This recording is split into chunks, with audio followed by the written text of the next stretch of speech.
हम फूल सितारे हैं, हम बच्चे प्यारे हैं, हम सुनने को आए हैं अनसुनी कहानी को।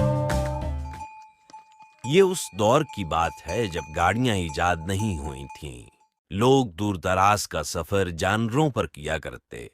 जो लोग सहरा में रहते थे उनकी सवारी सहरा का जहाज यानी ऊंट होती थी। कहते हैं कि एक बार एक मुसाफिर अपने ऊंट के साथ किसी सहरा में तवील सफर पर था। दिन में तपते सहरा में गर्म सूरज आग बरसाता और रात में वो सहरा की ठंडक से लकड़ी की तरह आकड़ कर रह जाता था। क्योंकि ऊंट सहराई इलाके में रहने वाला जानवर है, इसलिए मुसाफिर के ऊंट को यहाँ मौसम की शिद्दत से कोई फर्क नहीं पड़ता था। उसका मालिक दिन रात परेशानी में रहता, जबकि ऊंट मजे से चलता रहता और दिल ही दिल में अपने मालिक की बेबसी पर हंसता भी था। ऊंट का मालिक जी बहलाने के लिए सफर में ऊंट की तारीफ में गीत गाता जाता। कल का सहरा हो, कल का सहरा हो कि चोलिस्तान हो या हमारा ये बलोचिस्तान हो। ऊंट मेरा मंजिल करता है तय, चलता जाए हफ्ता हफ्ता तय तो तय। सच कहूं तो ये है खुशकी का जहाज, तन तना तन तन तना तन तन तना। हा हा हा हा। एक रात जब वो चांद की रोशनी में अपना सफर जारी रखे हुए थे कि अचानक शमाल की तरफ से ऐसी सर्द हवाएं चलने लगीं कि रगों में खून जमने लगा। रेत का ऐसा बुलंद तूफान उठा कि कुछ नजर नहीं आता था, और फिर खुदा जाने से आ बादल कहां से आए और आसमान मुकम्मल तौर पर छुप गया।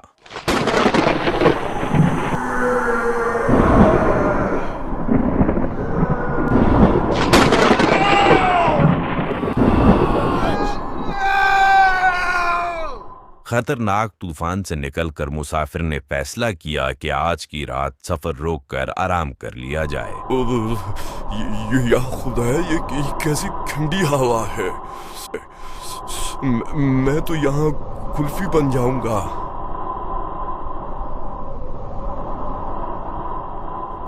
ऐसा रेत का तूफान तो आज तक किसी ने देखा न सुना।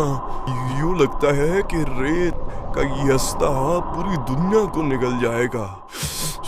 मुझे यहाँ खैमा लगाना चाहिए। मुसाफिर ने जल्दी जल्दी खैमा लगाया और अपने ऊंट को वहीं खैमे के करीब ही बांधकर आग जलाई और अपना जिस्म तापने लगा। आग की हिद्दत से जान में जान आई तो सोने के लिए बिस्तर में लेट गया।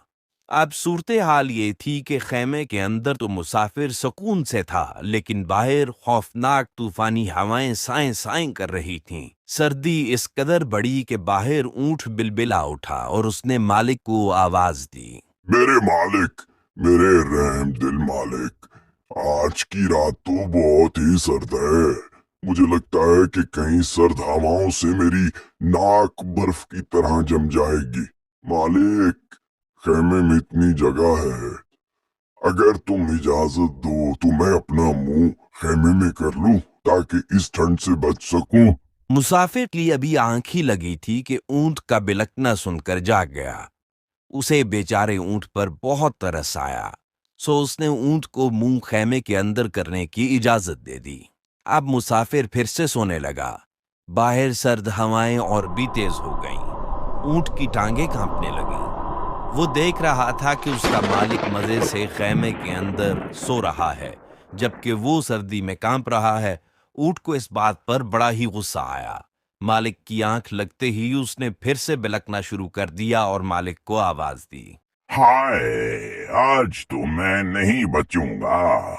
मेरे मालिक है, मेरे प्यारे मालिक, मेरी तो गर्दन बर्फ की सिल बन गई है। खैमे में इतनी जगह है कि मैं गर्दन अंदर कर सकूं। क्या तुम मुझे इस सर्द रात में यूं मरता देखना चाहते हो? ऊंट की आहो बुका सुनकर मुसाफिर हड़बड़ा कर उठ बैठा। उसे ऊंट की हालत पर बहुत रहम आया, सो उसने ऊंट को गर्दन भी खैमे के अंदर करने की इजाजत दे दी। ठीक है, तुम गर्दन अंदर कर सकते हो। मैं नहीं चाहता कि तुम सुबह तक बर्फ से जम जाओ और मुझे आगे का सफर पैदल ही करना पड़े। अब ऊंट गर्दन तक खेमे में आ चुका था। उसे समझ आ गई थी कि उसका मालिक सादा दिल है और वो यही तरकीब लड़ाकर खेमे में मजीद अंदर घुस सकता है। वो मुसाफिर के सोने का इंतजार करने लगा। कुछ देर के बाद ऊंट ने फिर से वही आहोजारी शुरू कर दी कि हाय मैं सर्दी में मर गया, हाय मेरी टांगें जम गईं। मुसाफिर ऊंट का बिलखना सुनकर फिर से उठ बैठा और पूछने लगा कि अब क्या है। मालिक, ऐ नेक दिल मालिक, मेरी अगली टांगें सर्दी से कांप रही हैं। मुझे डर है कि कहीं ये काम करना ही ना छोड़ दें। देखो तो खैमे में अब भी कितनी जगह है। क्या तुम मुझ पे रहम खाकर अपनी अगली टांगें खेमे में करने की इजाजत नहीं दोगे? मुसाफिर ने देखा कि अभी खेमे में वाकई ही इतनी जगह है कि ऊंट अपनी अगली टांगें खेमे में कर सकता है। सो उसने रहम खाकर उसे ऐसा करने की इजाजत दे दी। अब ऊंट अपनी अगली टांगों तक खेमे में था। खेमा भर चुका था। अब मजीद अंदर आने की कोई गुंजाइश बाकी न रही थी। कुछ देर में जब मुसाफिर सो गया तो ऊंट ने सोचा कि अब क्या किया जाए। मालिक मजे से खेमे में सो रहा है जबकि मेरी पिछली टांगें सर्दी से कांप रही हैं। उसे मालूम था कि अब वो मुसाफिर से मजीद अंदर आने का नहीं पूछ सकता क्योंकि खेमे में मजीद कोई गुंजाइश ही नहीं थी। सो ऊंट बगैर इजाजत ही जोर लगाकर खेमे में घुसता चला गया। मुसाफिर इस आफत पर हड़बड़ा कर उठ बैठा और ऊंट को बाहर निकलने के लिए सोटे बरसाने लगा। मुसाफिर ने लाख कोशिश की कि ऊंट को बाहर निकाल सके, लेकिन तब तक बहुत देर हो चुकी थी। ऊंट अंदर घुस चुका था। ताकतवर तो वो था ही, सो उसने मालिक को धकेल कर खेमे से बाहर निकाल दिया और खुद मजे से खेमे पर कब्जा कर लिया। उधर मालिक रात भर सर्द हवाओं के थपेड़े सहता रहा और सोचता रहा कि मैंने तो नेकी की, ऊंट को इस सर्द रात में अंदर आने दिया और उसने क्या किया कि मुझे ही खेमे से बाहर निकाल दिया। उसे याद आया कि सियाने ठीक कहा करते हैं कि कुछ लोगों को पांव रखने की जगह दो, बाकी जगह वो खुद बना लेते हैं। ऊंट का मालिक सारी रात बस ऐसी ही बातें सोचता रहा और सर्दी में अकड़ता चला गया। लेकिन जब ऊंट खेमे में घुस जाए तो उसे कौन निकाल सकता है। हम फूल सितारे हैं, हम बच्चे प्यारे हैं, हम सुनने को आए हैं अनसुनी कहानी को। ऐ शैतान रीछ, तू आसमान पे रहने के काबिल नहीं। आज मैं आसमान को तेरी शरारतों से हमेशा के लिए महफूज करके रहूंगा। उधर गोली चलाकर शिकारी ने देखा तो हिरन कलांचे भरता भाग गया था। शिकारी का निशाना जरा सा चूक गया था। गोली हिरन के सर में लगने की बजाय आंख को छूती हुई गुजर गई थी। दूध में मैंने पानी मिलाया, पैसा पैसा पैसा आया। 3 दिनों में मैंने कमाया 1 महीने का सरमाया।